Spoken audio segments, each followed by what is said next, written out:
നമ്മൾ ഈ പിള്ളേർ സെറ്റിൻ്റെ കൂടെ ഈ അച്ഛൻ വന്ന് കയറിയതൊരു വലിയ ഇടങ്കേറായിപ്പോയി. ഇയാൾ എന്തോ ചെയ്യുമോ അവിടെ? നീ അച്ഛൻ്റെ അടുത്ത് പറഞ്ഞാണ് ഓരോ വീട്ടിൽ കയറി പുൽക്കൂടിന് ഞാൻ മാർക്കിട്ടോളാണ്. എന്ത് കഷ്ടമാണിത്. കരോളിന് പാട്ട് പാടാം, ഒച്ച ഒന്നുകൂടാ, ഡാൻസ് കളിക്കാം, കാലും ഒങ്ങിക്കൂടാ. ഇയാൾ എന്താണ് ആമയ്ക്കുണ്ടായത്? ഇയാളെ ഒഴിവാക്കാൻ വല്ല വഴിയുണ്ടോ മക്കളെ? ഒരു ഐഡിയ ഉണ്ട്. ആ വളവിലെ പൊട്ടക്കിണറെത്തുമ്പോൾ നമുക്കെല്ലാവരും കൂടെ പെട്ടെന്ന് അനുഗ്രഹം കയറി തുള്ളി തുള്ളി തള്ളി അയാൾ ആ കിണറ്റിലിടാം. എങ്ങനെയുണ്ട്? അത് കൊള്ളാം. പെട്ടെന്ന് എല്ലാവർക്കും കൂടെ അനുഗ്രഹം കയറാൻ ഇത് കാവടിയല്ല മിസ്റ്റർ കരോളാണ്. ഓ, ഞാൻ തുള്ളു.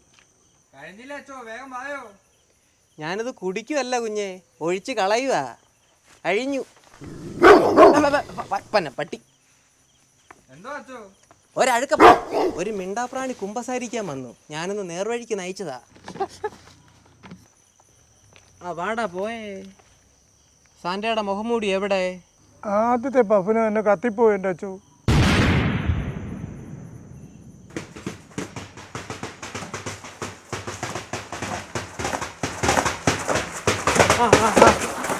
വളരെ സമാധാനപരമായിട്ട് അധികം ഒച്ച ഒന്നും വെക്കാതെ ഒരു ഗാനം ആലോചിച്ചേ.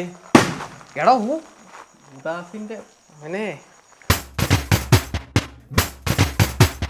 ബെത്ലഹേമിൽ പുൽത്തൊഴുത്തിൽ യേശുദേവൻ പെറ്റുവീണേ നാട്ടുകൂട്ടം കൊട്ടിപ്പാടുന്നേ. ബെത്ലഹേമിൽ പുൽത്തൊഴുത്തിൽ യേശുദേവൻ പെറ്റുവീണേ നാട്ടുകൂട്ടം കൊട്ടിപ്പാടുന്നേ. അടിപൊളി സിംഗമാണടാ യേശുദേവൻ, അടിപൊളി സിംഗമാണടാ യേശുദേവൻ. യൂദാസേ നീ ഓർത്തു വെച്ചോ മോനെ പാണി തരും. ബെത്ലഹേമിൽ പുൽത്തൊഴുത്തിൽ യേശുദേവൻ പെറ്റുവീണേ നാട്ടുകൂട്ടം കൊട്ടിപ്പാടുന്നേ. ബെത്ലഹേമിൽ പുൽത്തൊഴുത്തിൽ യേശുദേവൻ പെറ്റുവീണേ നാട്ടുകൂട്ടം കൊട്ടിപ്പാടുന്നേ. എടാ ജോയിയെ, നിന്റെ പുൽക്കൂട് എന്തിയടാ? ടെറസിലാണോ? ടെറസിൽ കയറ്റി കെട്ടാൻ ഇത് എന്നാടാ അയയാണോ? നാട്ടുകാർ വന്ന് കണ്ണു വെക്കാതിരിക്കാൻ വേണ്ടി ചെയ്തതാ. എന്നാ നീ ആണ്ടി കാറും കൂടെ എടുത്ത് ടെറസിലോട്ട് കയറ്റിയിട്. ആരും കണ്ണ് വെക്കുക. എടാ പിള്ളേരെ ഉള്ളത് മേടിച്ചോണ്ട് വരുന്നടാ. മോളെ, അപ്പച്ചൻ തന്നെ പൈസ കുട്ടക്കകത്തിട്ടേ നല്ല കിരിയിലെ സൗണ്ട് കേൾക്കാം. അപ്പച്ചൻ 100 രൂപ തന്നെ, പക്ഷെ ഞാൻ 50 രൂപയെ തത്തുള്ളൂ. അതെന്താ? അച്ഛനെ എനിക്ക് ഇഷ്ടമല്ല. മോളുടെ അച്ഛൻ മോരടനാണല്ലേ? അയ്യേ, എന്റെ അച്ഛനൊന്നും അല്ല. അതോ നിങ്ങൾ കൊണ്ടുവന്നില്ലേ ആ അച്ഛൻ. അങ്ങനെയാണെങ്കിൽ അച്ഛനെ പുറത്താക്കിയിട്ട് നമ്മൾ ഒന്നുകൂടി ഒന്ന് തുള്ളിയ ആ 50 രൂപയും കൂടെ തരൂ. അടുത്ത തവണ വന്ന് തുള്ളിയാൽ മതി. ഇപ്പൊ ഞങ്ങളുടെ മൂഡ് പോയി.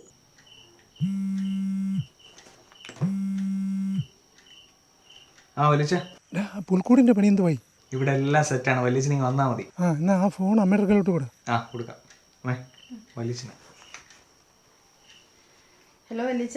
ആ പശുവിനെയും ഉണ്ണിയേശുവിനെയും ഒക്കെ എടുത്തേ പുൽക്കൂട്ടിലോട്ട് വെക്കേ. ഓ ശരി വലിച്ച. പക്ഷെ വലിച്ച ഇത് ഇത്തിരി വലുതല്ലേ? വലുതാണ്, കുത്തി കയറ്റി അഡ്ജസ്റ്റ് ചെയ്ത് വെക്കേ. ശരി ശരി. പോയിടത്തൊന്നും നല്ല പുൽക്കൂടില്ല. നമുക്ക് തന്നെ ഇപ്രാവശ്യം പ്രൈസ് വാങ്ങിക്കണം. ഓ ശരി ശരി.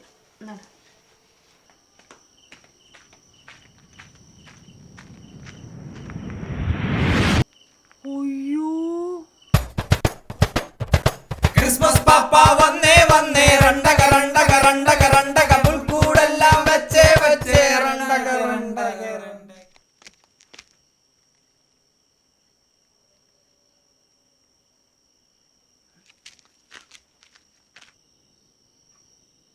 നിന്നോടല്ലേ പറഞ്ഞേ ഇത് കൊണ്ടത് പുൽക്കൂട്ടി വെക്കാനേ?